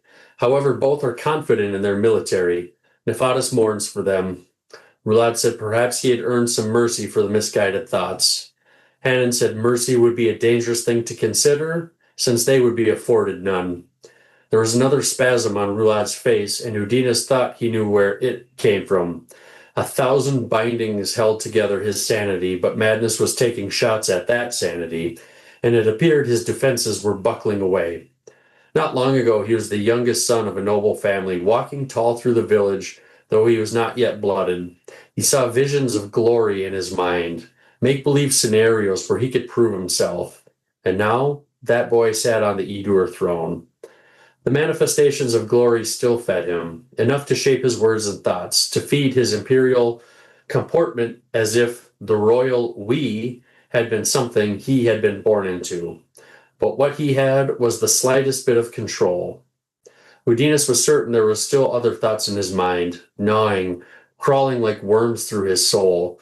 But for all the glittering gold on his body, his soul was rotten, and Udinus gathered all of this information in but a moment. He then glanced to Man, who showed nothing, but on Hanan's face he saw fear quickly hidden beneath a bland regard. Udinus thought he understood the reaction. Hanan needed his emperor to be sane and in control, but what would he do if Roulade really lost control, if he went off the deep end? His eyes floated to the sword Roulade carried like a scepter, the point down on the dais near the throne's foot. He thought to himself that the answer was within the sword, and Hanan knows far more about the sword and its maker than he has told. But he also thought that was true of him. Wither had whispered some truths to him. The sword's power had given him control over the wraiths, the Tice anti-spirits, and somehow Wither had avoided the call and saw everything through Udinus's eyes. Once Roulade had regained himself, Hanan asked about the mages of the Arapae. Roulade said they are not to resist, they are to be welcomed, and the Narek should not be disturbed either. They should be respected. Hanan said their hearth and surrounding area had been sanctified, but he had sensed little power from that blessing. Roulade said not to be deceived by that. The spirits they serve are the oldest in the world, and they don't manifest in ways they would always recognize easily. They must be cautious with the Narek, as he didn't want to see those spirits rise. Hanan said the Lothari mages didn't have any problem with them eradicating the power of their spirits. Otherwise, the Narek would not have crumbled so quickly. Roulade said what the Lothari exploited was in the mortal Narek, not the spirits they worship. It was their belief that the heiress all was not truly awakened. She didn't rise to defend those who worshipped her. Hannon said something had changed. Roulade agreed and looked to Man. He said it begun with the blessing of this Edur woman who is now his wife. Man flinched and wouldn't look at either of them in the eye. Roulade only shrugged and said it was done. They don't need to be concerned. They might never have to be, but they should remain cautious. Eugenius fought the urge to laugh, caution born from fear. He thought it was good to know that the emperor could still be afflicted by emotion. He thought to himself that perhaps he had read him wrong. Maybe it was fear that was at the core of the monster he had become. Hannon said the Denratha are west of Bree Bay and the Murud can see the smoke of their villages. Roulade asked how many were coming by sea. Hannon said about 8,000. Every ship, most of them are warriors. The rest travel over land, and the first groups have already reached the Solanta border. Roulade asked about supplies, and Hannon said they had enough for the journey. Roulade said nothing would be left behind. Hannon said only ashes. Hannon then added there was no going back now. Roulade told him there was no reason to be worried. He had already sent the wraiths to the borderlands. They watch, and soon they will cross into leather.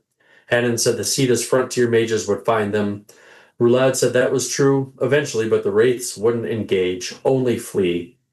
Roulade didn't want to show their power yet. He wanted them to become overconfident. As the two talked, Udinus listened. Just another wraith in the room.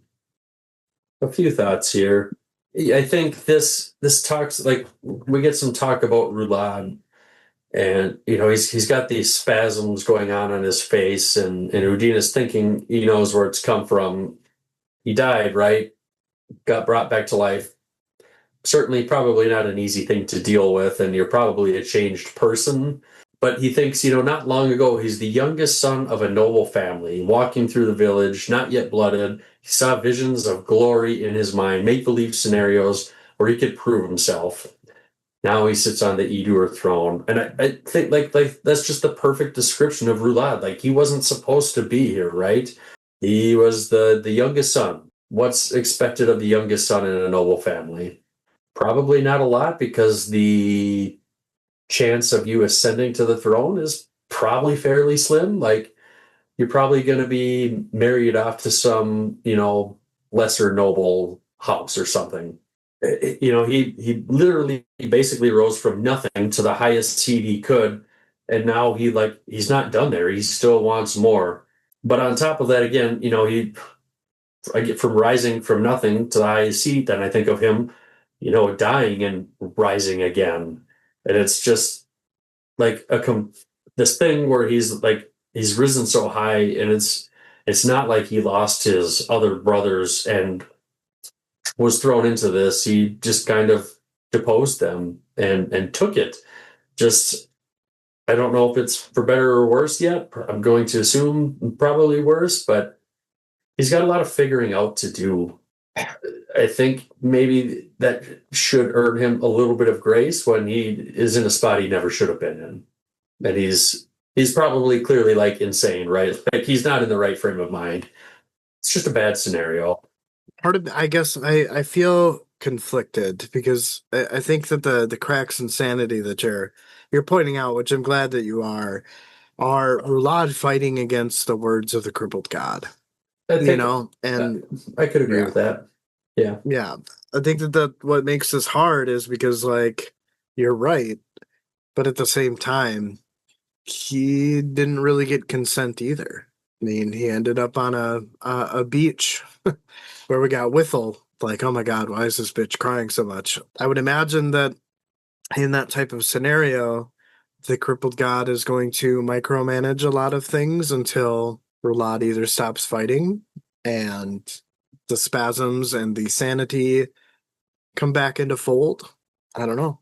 Do you think the crippled god could take over Roulade? Do you think it's like a fight for control? Like, kind physically? of is what it seems, yeah, because there's a lot of people who are observing Roulade, and there are moments where he seems to be the boy that they all once knew, but granted, those seem to be few and far between. And I think that those also kind of correlate with the spasms. I feel like those we'll probably continue to see those, and I wonder if they're going to become more frequent or more, or like worse. Yeah, I think it's going to take Roulade a long time, and I don't think it's a battle he's going to be able to win because he's an unbloodied warrior. At the end of the day, he's an unbloodied warrior. He didn't kill anybody. He was killed before he could kill. Do we know that Right? for certain? Pretty sure. I think in the next section, Troll kind of calls that out. I thought he knocked a Jack or two down. I don't think so. I think fear, just out of fear that his brother would have died unblooded, just kind of said, like, yeah, he killed some people. Gotcha. So we get this talk about the sword that Roulade has, right? And Udinus has this thought that Han and Masag must know quite a bit about the sword and who made it that he's not telling. And then Udinus thinks, well, that's also true of me because I have Wither, who's, dropped a few hints. And so I wonder what he knows about it. Hanan or Wither or both. Udinus. Well, I mean, it's kind of interesting that they make this, that I think in the book it states that Wither was somehow able to avoid the summons of the sword, and I think it's maybe because he's within Udanos, so the sword doesn't know where to look for him, type thing. I also kind of find it interesting. You remember when the brothers all found the sword and Troll has a spear that is like conjuring all the wraiths into the ice spar. Yeah. I'm wondering if that is how, like, they unwillingly gave the sword the power to control the wraiths in trying to destroy the ice spar that surrounded the sword. Yeah, I don't know. Well, my last thought here is Roulade talking about the Nurek and their spirits and how he doesn't want to see those spirits rise. I just thought that was interesting. Why they, it's almost like he fears that a little bit. So I wonder how powerful are these things? I mean, based on the very little that we've seen, I would imagine quite a bit. They even state that they're the oldest in the land, and the Edur are not from this world. Yeah, we'll have to see. I feel like we'll probably get to. The only other thing I would add here, I didn't make note of this, but they're kind of talking about the tactics, how the Letheri fight, and I'm thinking, I'm wondering, like, so Roulade said he's sending his wraiths, but then when they're engaged, they'll retreat. So I feel like if they're going to try to get the Letheri to chase them, or maybe he's not going to.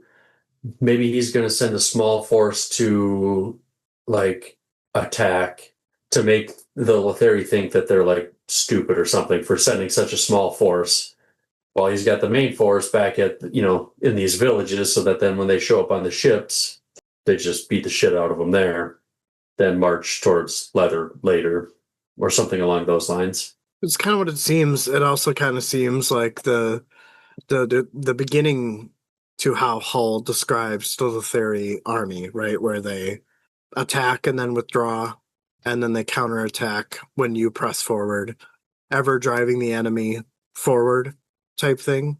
So it seems very similar to that. Like their own tactics against them or something. Both could be right, or they could be a combination of both. But, right. I mean, I guess I'm not too concerned about how it happens, but I'll be curious as to see when it happens, how it's done. Right. That's all I got here. Ready to move on. All right.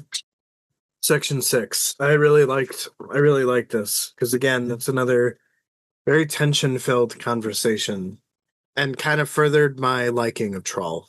Troll watched his father try to intricately rebuild a semblance of faith, speaking to himself while his wife looked upon him with an old face, a broken woman.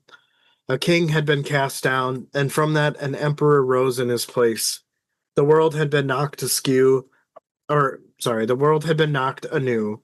Troll found himself detached and numb.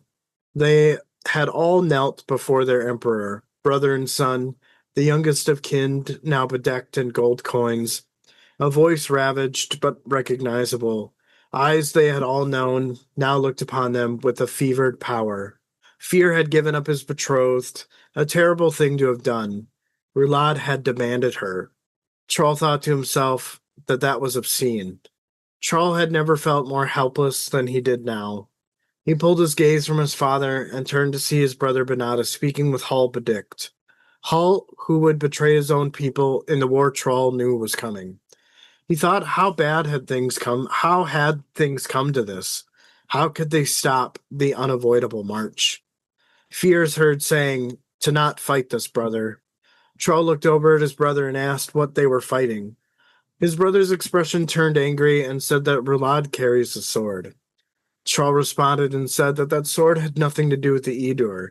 It is foreign, and it seeks to make its wielder our god. He asked if Father Shadow and his daughters would be cast aside.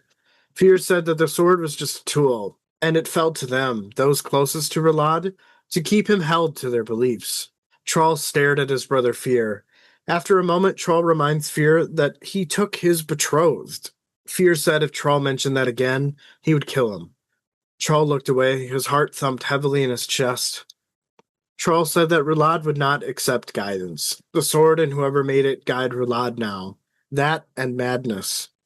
Fear said Troll chose to only see that madness. Troll retorted and asked what Fear saw. Fear replied that he saw pain. Troll Sengar thought that's because Fear feels something similar. He collects himself and tells his brother that they cannot fight this. And does his brother not see that they're being manipulated? For how long and by who? Fear had called the sword a tool. How are they any different? Fear replied that they are Edur, who have ruled realms and fought with gods of this world. Troll said that the Edur had lost. Fear adds on that they were betrayed. Troll was confused and stated that he was under the impression that Fear shared their mother's doubts. Fear said that he was horribly mistaken, lured by weakness. He states that they must cast this aside. He explains their father and Benatas understand. Even the friends surrounding Rulad understand. Troll cut him off to say that those friends were unblooded and have earned nothing. Rulad would have them taking orders from unblooded warriors. Fear exclaimed that they wouldn't take orders as they are brothers in blood. Plus, he still commands the 6 tribes. Troll said that this was just great, sarcastically. Now all those warriors who have earned the status of blooded warrior will be usurped by pussies that didn't do shit to earn their stripes. Fear said that the first warrior to complain about that would see the edge of his sword. Troll said that the edge would grow dull and notched. Fear said no, there will be no rebellion. After a moment, Troll nodded and said that Fear was right. There wouldn't be a rebellion, and that is probably the most depressing truth spoken this day. Fear stood and said that Troll was his brother and a man he admired, but the words Troll just spoke were treasonous. If he had been anyone else, he would have silenced him by now. Fear tells Troll that they're an empire now and to get over it. He needs to know if his brother will fight. Troll leaned back against the wall, studied Fear for a moment, and then responded that he's never done otherwise. His brother's face softened, and he agreed that Troll could always be relied upon. He said that Troll had saved them from the ice wastes, and so they looked upon him with awe, but also for guidance. There are many who will see how Troll reacts and make their decisions based on that reaction. If they see doubt in his eyes, Troll said that they will see nothing, nor will they find cause for doubts in his actions. Fear said that he was relieved and the Emperor will be calling upon them soon. Troll also rose and said he wanted to be alone. Fear asked if that would prove to be dangerous company.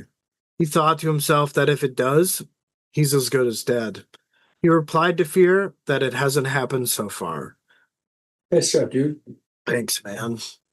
Had quite a lot of comments in this section between two brothers kind of arguing about the semantics. And while it's not mentioned, Fear is only trying to protect man. And that's 100% what all this is about. He's acquiescing to Rulad to protect his former betrothed.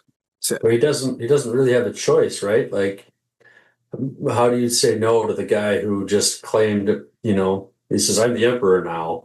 I mean, even if he's your brother, if you said no, he'd probably just kill you and take her anyways.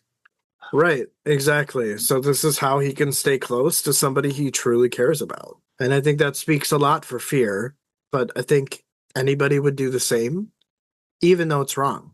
And I think that's the hard part about the series and Steven Erickson as an author is that, like, you're compassionate to fear's perspective, but it's wrong. Yeah. I didn't mention that. That was just a thought that I had when I was going to sleep last night. Just always thinking about Malazan. It's weird, man. Like it just every moment I have a chance to just not be busy with something, I'm thinking about these books. So, I get it. Yeah, I get it. yeah. My first official comment, I guess you could say, is brother and son, the youngest of kin, now bedecked in gold coins, a voice ravaged but recognizable, eyes they had all known, but looked upon them with a fevered power. And just that statement was monumentally powerful to me. To think of the string of emotions they've all gone through in a very short period of time must be an absolute shell shock to all of them. Right? This shit happened fast. Yeah. And none of them have had time to process any of this. I can only imagine what those around Roulade are going through. Yeah, probably a range of things. There's this thought about how Troll thinks that what Roulade had done, taking Fear's betrothed, was obscene. I couldn't agree more, right? I mean, he raped his future sister-in-law. Yeah, not great. Not at all. We won't go deeper into that, but that's fine. This part where Fear said the sword was just a tool. I made a stupid rhyme here, but Fear having this mentality that the sword is just a tool, kind of makes Fear sound like an absolute fool. There's my little middle of the book epigraph for you. I'm going to go to Barnes and Noble and just write that into every copy I find. There you go. For this chapter, specifically. Yeah. So this part where, again, the Fear and Troll are kind of getting into it. And then Troll has the audacity to remind Fear of what Roulade did by stealing Man, his betrothed. And, it's funny because I'm going to go with that act is not aligned with Edur beliefs. So what more does Fear need to see to believe that Roulade is not going to adhere to Edur beliefs, right? Like he's making this perspective or this argument that the sword is a tool. We need to be responsible for holding Roulade to our beliefs, but yet the act of his betrothed being taken from him is not Edur beliefs. So what more proof do you need, man? Like, he seems like he's in denial a lot. And while I can understand where that denial stems from, like he's still just trying to protect Man. Like, I don't agree with it. But I understand it. I think that it's causing him to find justifications for it. And that makes him wrong. I think you summed that up pretty well, man. Thanks. Yeah. There's this part where Troll is really confused by a lot of the things that Fear is saying because he was under the impression that Fear shared their mother's doubts, which kind of ties back into the very beginning of the section where Troll sees Uruth kind of looking upon her husband. Her face is old and broken. Like she is broken. Like she knows that everything that's happening is 100% against all of the things that she thinks. And this right here tells me that Troll is the only one with enough balls to stand up for his beliefs. The beliefs that he once shared with his family. And this is the reason for his shorting. How fucked up is this? He stuck true to the Edur ways while the others cowered in fear. And that's just a powerful statement and a thought, and it hit me deep. He got shorned because he was unwilling to acquiesce his Edur beliefs, where everyone else wasn't. Well, it's not easy to stand up to an emperor. I feel like that's going to be the theme moving forward, is even though Troll is saying that, like, yeah, I serve the Emperor now, he doesn't really. He's going to, I think, question what he knows of Edur beliefs against Roulad. Roulad's going to get tired of it and call him treasonous, and therefore the shorning takes place. Could be onto something. Yeah. Sarcastically is when I kind of got a little passionate about this, and I think that's just a sentiment to me understanding what's happening, right? Like, Roulade is going to elevate his buddies who are unblooded in Edur culture, did not earn their stripes. And I think Troll makes a really good point here that they didn't earn anything. Troll and his brothers and everybody else before him have.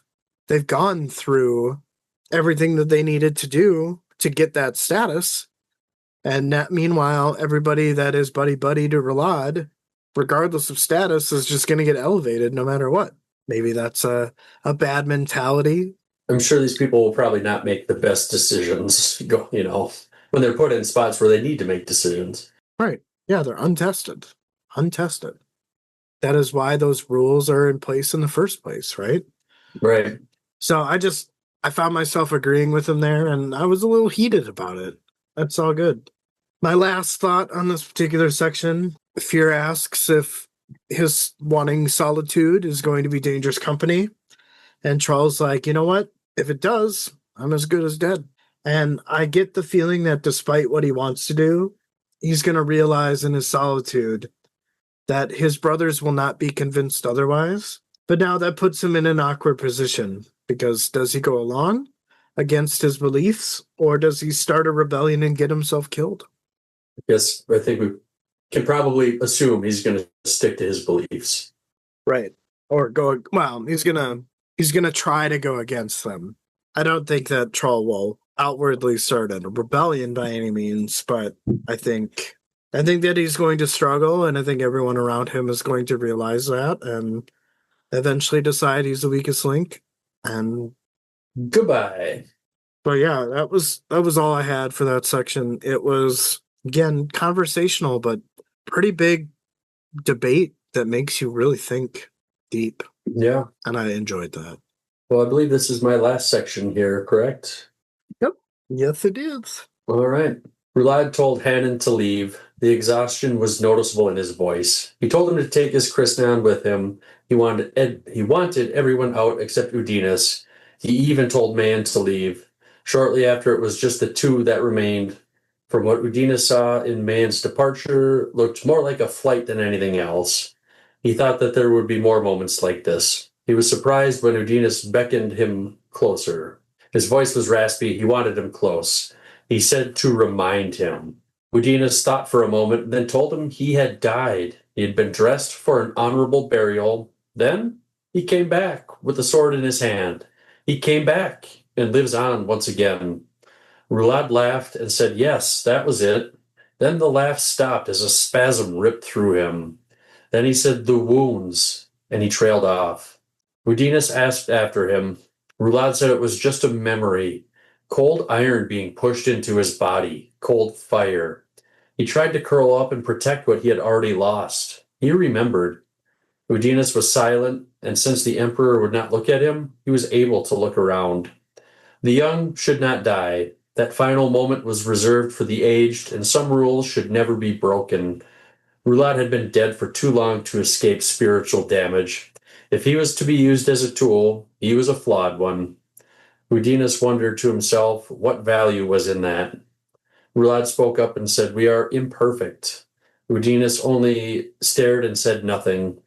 Roulade asked if he understood, and Udinas said yes. Roulade wanted to know how he understood, and Udinas said he was a slave.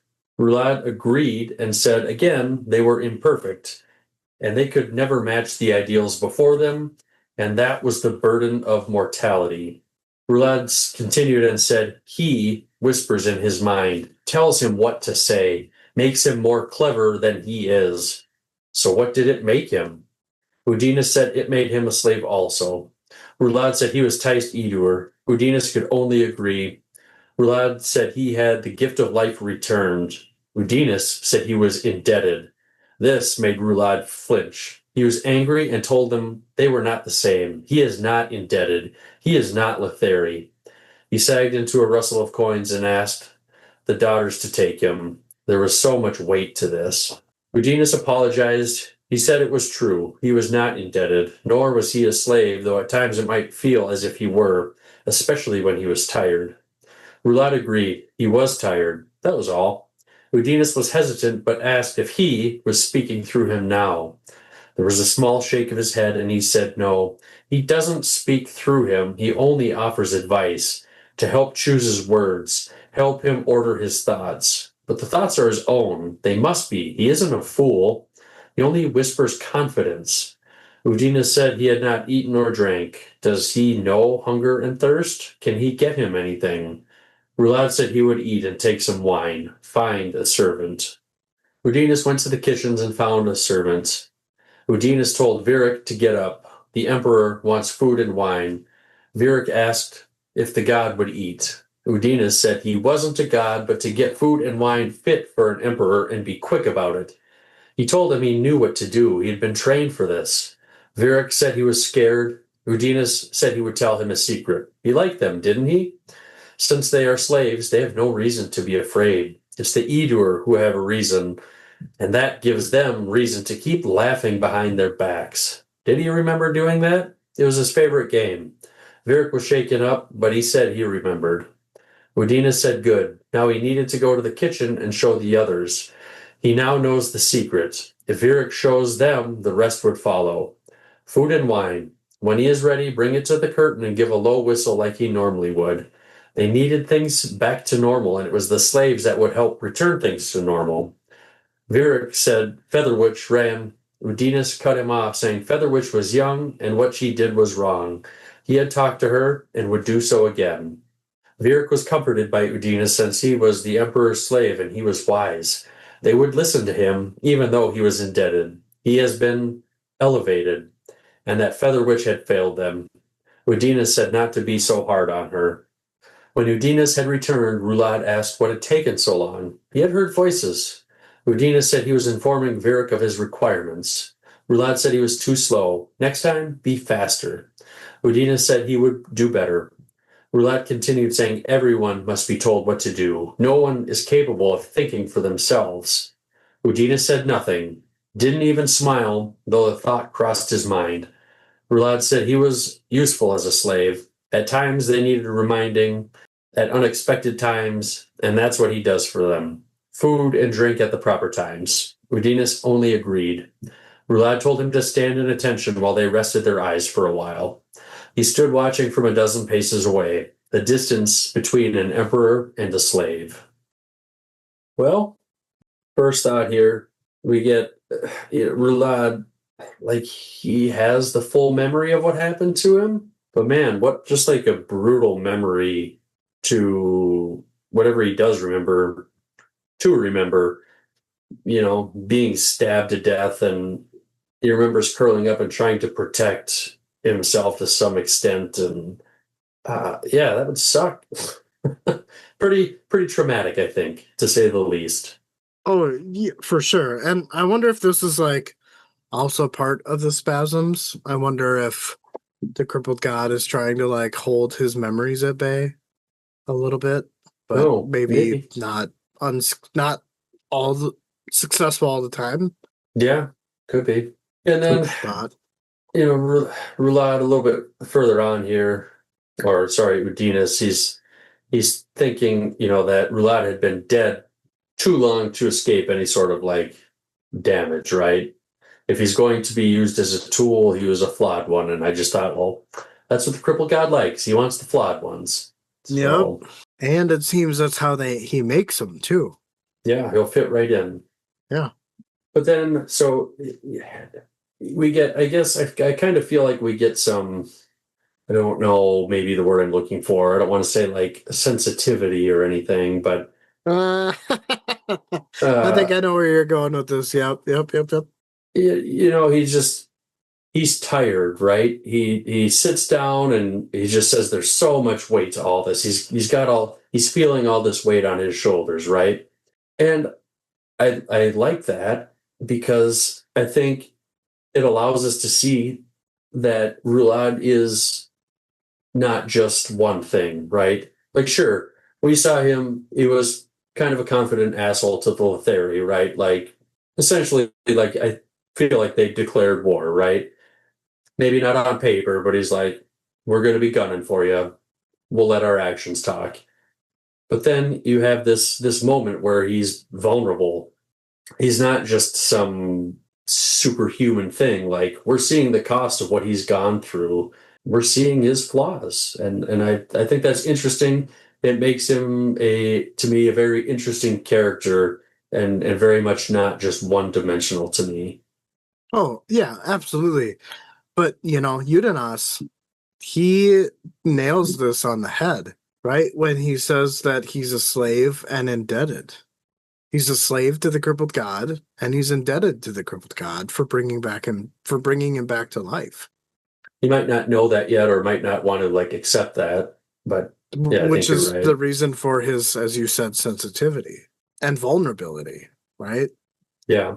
And then, we get this discussion about the crippled god like speaking through Rulad, and he says he only whispers confidence. And I wonder, who is he trying to convince? Who is Rulad trying to convince? Is he trying to convince Udinus, or I think he's trying to convince himself. I'm not sure how you felt. I feel the same. I feel like it's a cop out. It's a cop out. He's trying to exactly as you said it. So then, through some, I guess maybe some clever prompts on Udinus's end here, he goes to get food for Rulad, food and drink, and he tells this other slave, Virik, he says, you know what to do. You've been trained for this. And to me, it feels like an assassination attempt is coming, like a hit is coming or something. Like, you've been trained to just bring food and drink. I think there's something more there to it. I don't know if they're going to try to like poison him or something. If that is the case, I don't see that working. And I think Rulad will probably like know, and he'll be like, "You thought that was going to work, you stupid punk," or something. I don't know, but it's to me, there's more there than meets the eye than like you've been trained to bring food and drink. Is I think that's exactly what he means.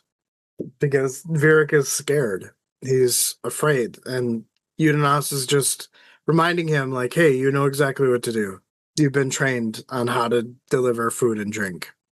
Just because he's an elevated emperor doesn't change that. I mean, I'm really curious as to how else you drew out an assassination attempt. Maybe I'm missing something. just because he tells him when he's ready, bring it to the curtain, give a low whistle like you normally would. Like, we're gonna act, like, why would you say that unless you got something else planned? I think that while I could see where you have derived your conclusion, I think it undermines everything that Udanas has observed about the sword and him coming back to life and all that kind of stuff. I don't think that Udanas would be dumb enough to try anything when he knows that something is up with the sword, especially when it deals specifically with the resurrection. Yeah, but that's just it. He isn't going to be the one doing it. I guess maybe you're right. I'll be curious to see how that turns out. But I mean, I guess I took it literally. Like, hey, you've been trained to deliver food and drink. Like, what's different? It just seems suspicious to me. We'll see. I mean, maybe, yeah. I mean, it could be just that simple, and I'm paranoid reading into it too much or something, but we'll see. Maybe your subconscious desires is that you actually don't like Rulad and you want to see him dead as soon as possible. No, I like it. He's a top character for me. But then I guess this kind of goes along with it. But Rulad, he says everybody needs to be told what to do. Nobody's capable of thinking for themselves. And Udinus says nothing. He didn't even smile, though the thought crossed his mind.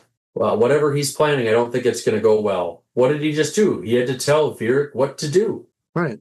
So we'll see. I think that just he smiles internally because he knows that he's going to have to direct the slaves. So maybe maybe you are right, and he's up to something. Maybe not with Virik, but maybe in the future, Sure. But Yeah. yeah, absolutely. That's all I got there for my last section.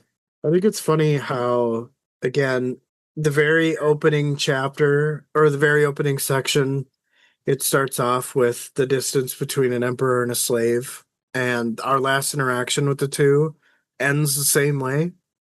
And Go ahead. I was just gonna say, I think it's funny because they're both under similar circumstances. If you think about it, Wither is speaking confidence to Udanas. I mean, clearly there's been a change in his character. Featherwitch has noticed it. And the crippled god is speaking confidences through Rulad. I did notice that phrase, though, show up in the beginning and towards the end here as well. And I thought that was interesting. I didn't make note of it or anything, but I'm glad you brought it up because, yeah, I definitely noticed it too. So it felt like a nice conclusion. So, yeah. Well, are we ready to take it home? We got a shorty to bring it back around. Yeah. Okay. Troll made his way onto the bridge. He saw the Acquitor, who was standing in the middle of the bridge, her gaze fixed on the road leading away from the village. Troll could not see what snared her attention. He hesitated, and then her head turned to meet his eyes. There were no words exchanged in that brief moment. Their eyes locked. Out of instinct, both of them, they parted their gaze from each other. A moment of awkwardness, and Troll felt a vast emptiness in his chest. Seren spoke first, asking if there was no room left. Troll understood and said that there wasn't any room left. Seren assumed that he would have had it otherwise if it were up to him. Another moment like that of before, where their eyes locked in a searching gaze. He hesitated in his reply, and he said he served his emperor. She asked for her forgiveness as it was too late for questions like that. She tells him that she has to leave now to escort Baruch the Pale back to Trait. Each word hit him like a dagger in the heart. Though her response was not meant to be hurtful, he couldn't understand why they were. He wanted to cry out. He told her to journey well and nothing more. He watched as she walked away, thinking on his life's journey as much as the Acquitors, on the hurdles that have occurred, with no awareness of their severity. Balance reacquired, but that path had changed. So many choices he was unable to take back. Troll wondered if this was one as well. Again, a very short section, but extremely powerful. I get the feeling that Seren is extremely disappointed with Troll, and Troll feels that. Is kind of what I'm making out of this. Like, it almost kind of seemed like Troll was Seren's last hope, and he had failed her. And he feels that deep within his chest, all just in exchange of glances, reading each other's faces, so to speak. But it's a nice pickup, man. Nice pickup. Thank you. I only had a couple of thoughts, and Serene is staring out at the wilderness, the forest, and I'm gonna guess she's observing the waiting wraiths. I think that she knows that her time is running short, and she's got 3 days to get herself and Baruch the Pale out. I think 3 days to get back to Trait. I think she'll get out. No. I wonder if she, do you think she's just going to bail on him to save herself? No, I think that Seren is noble like that. She would go down fighting, protecting those that weaker. Lastly, at the very end here, Troll wondered if what the decision he had made was one that he was going to regret. He's choosing to give in. Their moment of locking gazes, he knew in his heart that Seren was disappointed, that he wasn't going to fight. To choose loyalty when Troll knew it was wrong is kind of, again, the sense that I got from that. Nicely said. I think that is a good pickup. I always catch myself when I hear you say these things, why didn't I realize that when I read it? It's just that different perspective. It was confusing, to be fair, but again, I'm noticing this thing where the sections that we summarize almost kind of compare to each other, or they're because we're alternating, Steve is also alternating perspectives as well. So we're essentially reading the same perspective. You're reading a different perspective. Right. And so there's things that you call out that I'm like, oh, I don't know why. I feel the same way. I'm like, I don't know why I didn't catch that. Right. So, but it's because we're not analyzing the whole chapter in depthly, sharing that burden, I guess you could say. It'll be a lot. I mean, it still is a lot, even at times. Right. So, I feel I feel like like you've gotten the brunt of it the last couple of chapters where I've yeah, just skated by. it's the ebb and So, flow of life. But I feel like it's been a while since you've got to end a chapter. Maybe it's not, but it's felt like it. I think you're right. I think, yeah, I didn't even think of that. But where do you think we're going next, sir? I'm pretty sure on the first page of the next chapter, I think I saw Bug's name right away. So I don't know what we'll get from them, but I think this. Let's see, 513 to where does this chapter go to? 545. So what? What's that? A little over 32 pages, basically. Yeah. Shouldn't be too bad then. No. What even happened the last time we were in Lotheris? Was that where they? Oh, Yeah. they Oh, they've yeah. The Rat but Catchers Guild. Yeah. yeah. It's interesting because I find myself like a lot of times with this book specifically, I've been like, we've read a chapter with Rulad, right? And then I'm like, man, I wish the next chapter would be with them, like I want to keep going with that story, but then we get Bug into Hole, and then I'm like, then I have the same thing. I'm like, okay, I don't want to go back to the other guys yet. I want to keep going with this. And for the most part it alternates. But Yeah. yeah, it's not always been easy. Yeah. It kind of seems like a lot of what Tahole and Bug have put in motion are done. So I'm wondering if there will be like events that unfold now that more or less everything that they planned is in motion. If we're going to start seeing some things, curious about that demon thing that Bug has a use for and what they're Yeah, going to do with that. I But forgot about yeah. that. Yeah, but we can read now. We'll find out. So that'll be exciting. Yeah, yeah, I'm probably going to make myself some lunch and then sit down and read. Nice. I'm not sure what I got going on the rest of the day, so we'll see. Sometime this weekend, I'll read it. Yeah. Do you have to work Monday? Oh, that's nice. So you get a nice 3-day breather. Yeah. I feel like I always do this thing where like the beginning of next week, I'll find myself with some time. So I'll, like start summarizing and then I just get exploded busy. And then I don't finish until the night before we have to fucking talk. Like, like I gotta stop doing that because if I would be better about it, maybe we would record sooner. But yeah. It's I wouldn't say it's I a lot of times I try to knock out as much of the summarizing in like one go as I can, but then I kind of get burnt out and I'm like, I don't want to do this again. And so, it's a battle sometimes too. So it ain't just on you. No, that's fair. I mean, I feel the same way. So are we officially moving this to like a bi-weekly or a bi-monthly recording schedule? That's kind of how it's worked out here. Yeah, it's one chapter every 2 weeks. Yeah. But it works. I mean, it's not like we're not retaining any of the information. At least I don't feel like I'm not. So, Yeah. yeah. I mean, I guess if we do, if it's like 10 days or whatever it is, like we get through it as we can. Yeah, that's fair. Cool, man. Well, it was a good episode. Lots of tension in the second chapter. Be interesting to see where it goes because it seems like things are culminating to a little bit of a head, and now we're transitioning into something worse, as you said. So, Be curious to see what happens. So excited to tackle the next one here, and then we'll come back together and talk about it when we can. yeah, because we're what, chapter 15? Was this chapter 15? 14. Yeah. Yeah. So we're getting there. I'm getting there. Got like 11 chapters left after this. So How many chapters are there? I think 25 25 and an and epilogue. So, yeah. Well, one bite at a time, man. That's all we can do. yep. There's no end date to this. So we'll just do it as we go. Yeah. Also, for those that are listening to us, I wanted to make it known that I've changed how episodes will be distributed. However, in having to do so, I had to create a new show on Spotify and Apple Podcasts. So just know at one point in time in the near distant future, that the show that you are currently following will no longer exist.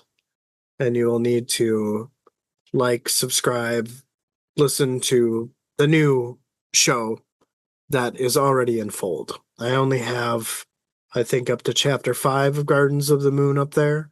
As weeks and months go on, it will soon catch up to where we are currently, and that is when things will end for the current show that you are listening to. Oh, I was say, yeah, it hasn't changed yet when I listened, so it's still showing up. Yeah. So I'm just letting people know. I'll probably do a reminder an episode because people are at various points of our journey. But yeah. Gotcha. So Good to know, man. I didn't have a way of merging. I had to create a new show for each platform. But it takes a lot of burden off of me because now I don't have to upload each episode to 4 platforms. I can just do it to 1, and then it pushes to Spotify and Apple, and then just do it to YouTube individually. So it makes my life a lot easier. Learn along the way. That's all it is. Figuring things out.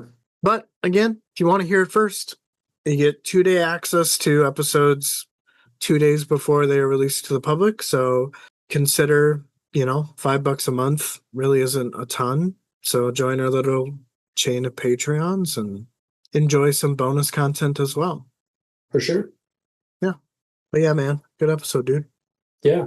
Hope you enjoy the rest of your weekend here, and we'll talk soon. Let me know if you read the chapter what you think, and I'll let you know when I read it too. Sounds good, man. Cool, man. All right. Later, dude. Bye. Bye.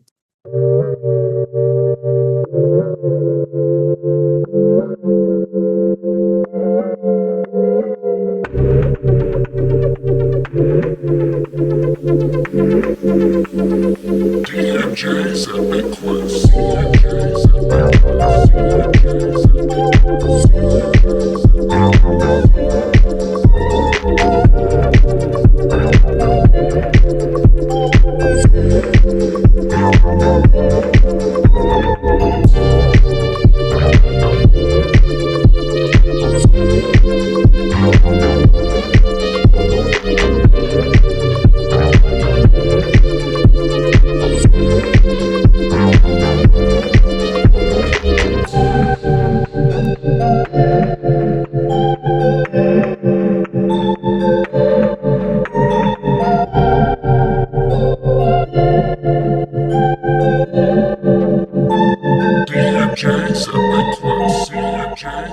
Quest. DMJ's Epic Quest. CMJ's Epic Quest. CMJ's Epic Quest.